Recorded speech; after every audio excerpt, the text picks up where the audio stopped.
Sebelumnya perkenalan diri terlebih dahulu sama siapa ini dan sekarang apa? Aku Prabu dari siswa, aku siswa.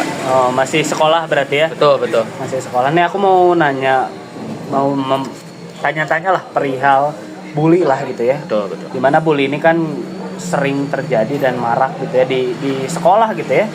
Nah dari Prabu sendiri pernah ngalamin bully kah sebelumnya atau di sekolahnya ada pembulian kayak gitu? Ya, tanpa dipungkiri pasti ada tentunya.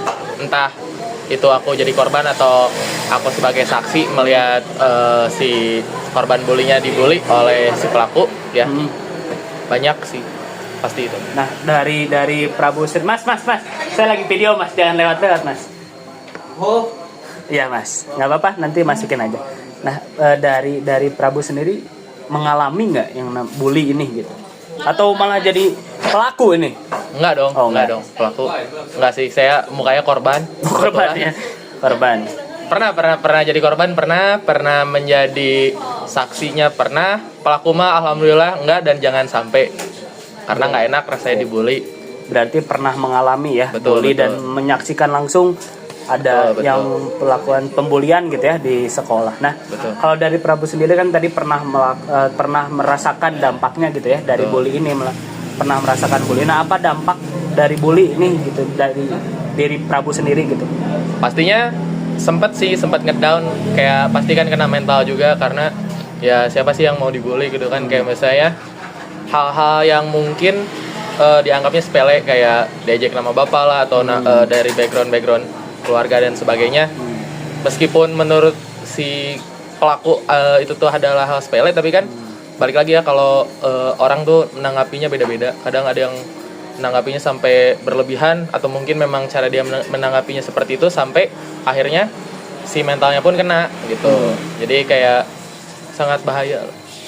Nah, berarti kan maksudnya masih marak lah ya di tingkat sekolah gitu ya yang namanya pembulian. Nah, tapi dari pihak sekolahnya apakah mengetahui perihal pembulian ini atau tidak?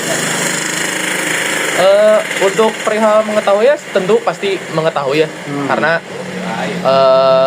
ya pengajar pun pasti rata-rata umurnya sudah dewasa dan harusnya mengerti. Tapi kayaknya balik lagi sih itu mah cara melihat, cara pelajar yang melihat gitu, apakah itu beneran bully atau hanya bercandaan. Nah, kadang beberapa guru atau pengajar tuh mikirnya tuh, oh itu mah cuma bercandaan biasa gitu. Kayak mungkin dia juga merasakan tapi tidak sampai segitunya, atau kayak mewajarkan jadinya begitu. Ya Mas, alhamdulillah.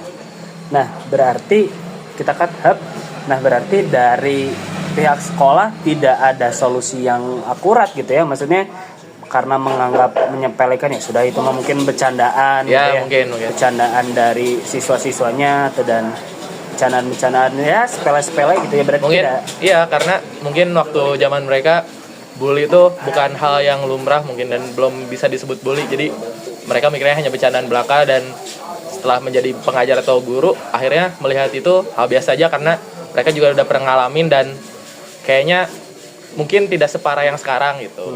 Mungkin karena perbedaan zaman juga bisa. Sekarang saya mewawancarai salah satu mahasiswa psikologi dari UIN Bandung gitu, benar ya? Dengan nama siapa? Dengan Syahrul Haram. Dari psikolog UIN. Dari psikologi UIN Bandung angkatan 21. Angkatan 21 ya.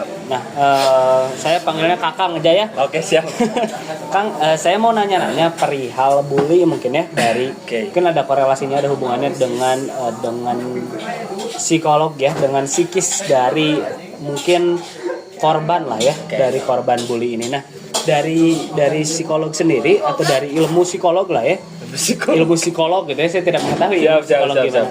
Nah, apakah apa dampak yang begitu besar gitu yang dirasakan oleh korban, yang dimana korban ini merasakan bully dari dini lah, sejak dini gitu. Sejak dini. Baik, mungkin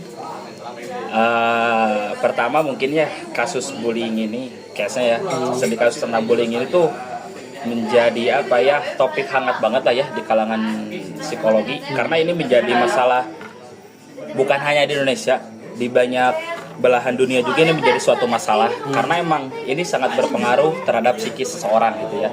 Apalagi dia mengalami bullying di waktu kecil gitu ya.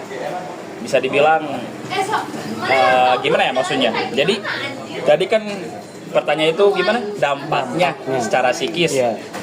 Nah itu dampaknya itu sangat besar ya, apalagi itu mendapatkan bullying di waktu kecil. Pertama mungkin umumnya orang yang terkena bullying itu biasanya ya mereka itu tidak merasa percaya diri. Itu hilang kepercayaan dirinya.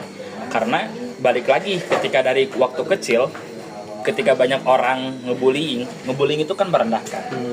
Dan apa ya, POV rendah tentang dirinya itu bisa masuk ke alam bawah sadar, yang dimana itu tuh membentuk kepribadiannya yang bahwa membenarkan hal itu.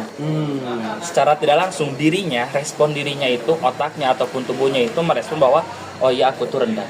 Nah itu yang paling bahaya. Karena ibaratnya gini, kalau hal itu berulang-ulang, sesuatu yang berulang-ulang itu akan menjadi sebuah kebenaran. Makanya berulang-ulang dibully, makanya respon tubuhnya itu mengatakan bahwa dirinya itu emang tidak baik, kurang lah ibaratnya. Karena kan bully itu selalu merendahkan entah apapun itu ya. Dan itu mungkin dampak pertama mungkin ya dari psikologis itu hilangnya kepercayaan diri. Yang kedua paling parahnya itu kecemasan, anxiety. Dimana orang-orang yang bully gak sedikit ya, dari orang korban bully itu mereka mengalami kecemasan yang sangat luar biasa, anxiety gitu kan. Secara mental health juga mereka itu kena mental ya bisa dibilangnya. Dan banyak juga mungkin di belahan dunia kayak Jepang, Korea, siswa-siswa itu angka bunuh dirinya itu banyak. Angka bunuh diri dikarenakan bully itu banyak banget. Karena ya balik lagi gitu, ketika orang dibully, pride-nya itu udah hilang. Kalau manusia sudah hilang ibarat pride, pride kan. Pride-nya itu pasti dia ibaratnya udah hilang juga kehidupannya. Karena manusia itu butuh itu untuk bisa bersosialisasi. Kebayangkan kalau orang yang selalu dibully, itu efeknya pasti kayak gitu. Dia gak bisa speak up di depan, sulit bersosialisasi, karena merasa dirinya itu lemah, dirinya itu kurang. Karena itu dari kecil dia dibully, masuk ke alam bawah sadar, mengatakan bahwa dirinya itu adalah orang yang lemah dan lain sebagainya. Dan itu sangat sulit juga untuk sembuh, kecuali menemukan lingkungan baru yang dimana mau support dan lain sebagainya. Cuman kalau dari kecil itu udah kena bully, kayaknya sulit banget untuk sembuh dari hal itu. Kayak gitu mungkin ya. Ya berarti kan Gambaran besarnya itu ya. Dari tingkat yang tadi disebutkan bunuh diri itu ya, mungkin beberapa orang yang terkena bully ini adalah dia menganggap bahwa kehadiran dia tidak dianggap gitu ya. Karena mungkin itu alasan beberapa orang gitu ya, beberapa korban bunuh diri adalah ketika dia dianggap dia merasa bahwa dia tidak dianggap oleh dunia gitu kan ya. Nah tapi kalau misalkan memang dari tadi yang disebutkan susah lah gitu ya untuk bisa menyembuhkan gitu ya. Tapi dari pengobatan secara psikis ke psikologi atau apakah seberpengaruh itu gitu terhadap korban-korban yang sudah merasa trauma sejak dini gitu? Oh itu berpengaruh banget. Jadi itu emang hal pertama yang harus dilakukan justru. Jadi datang ke spesialisnya. Ibaratnya ya udah konseling dulu aja gitu kan.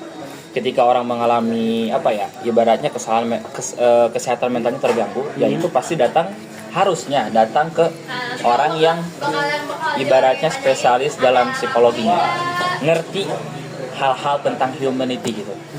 Itu penting banget, dan itu juga sangat penting. Dan banyak juga case-nya yang sembuh karena dia udah konseling lah dan lain sebagainya. Balik lagi karena biasanya orang yang dibully itu mereka menganggap tidak punya dunia lagi, tidak punya tempat untuk dia bisa berekspresi, tidak punya tempat untuk dia cerita tentang apa yang menjadi problem dari dirinya gitu kan. Makanya mungkin konselor ataupun psikolog itu bisa menjadi alternatif untuk korban-korban bully itu, bisa ibaratnya mencurahkan apa yang ada dalam pikirannya yang menjadi masalah gitu. Nah, dari psikolog pun atau konselor itu pasti menanganinya itu sesuai dengan prosedur dari psikologi tersendiri. Ibaratnya kayak gitulah. Makanya kayak penting banget, dan itu berpengaruh banget karena gimana ya? Saya juga kan mungkin karena belajar psikologi dan ketemu dengan beberapa psikolog, ataupun saya juga ada praktek-praktek gitu ya untuk menjadi konselor, dan itu cukup juga untuk ibaratnya walaupun teman, ketika saya hadir ataupun mereka datang karena mereka butuh dan kita tahu kita punya kapasitas di sana, itu cukup menyembuhkan. At least gitu, traumanya gak hilang, tapi dia punya dunianya sendiri. Kayak awalnya kan tadi merasa tidak diakui, dan ketika dia datang ke psikolog itu pasti dirinya itu merasa, oh saya sudah diakui oleh psikolog. At least sama psikolog dulu, karena itu kan ibaratnya salah satu hal pertama harus apa ya, jadi untuk kesembuhan orang-orang yang korban bully lah ibaratnya, yang harus tingkatkan itu kan rasa percaya dirinya, itu kan rasa percaya dirinya. Makanya ya salah satunya itu orang-orang psikolog atau konselor itu bisa ibaratnya menimbulkan gitu, membantu kliennya ataupun korban bully, membantu untuk mereka menemukan solusi dari dirinya, bisa membantu juga untuk menangani lah mungkinnya masalah tersebut gitu, yang pada akhirnya orang tersebut bisa menemukan solusi dan membalikan kepercayaan dirinya gitu. Itu banyak case juga yang sudah sembuh gitu. Baik, terima kasih Kakang sudah mau diwawancara. Terima kasih semuanya. Wassalamualaikum warahmatullahi wabarakatuh. Stay tune.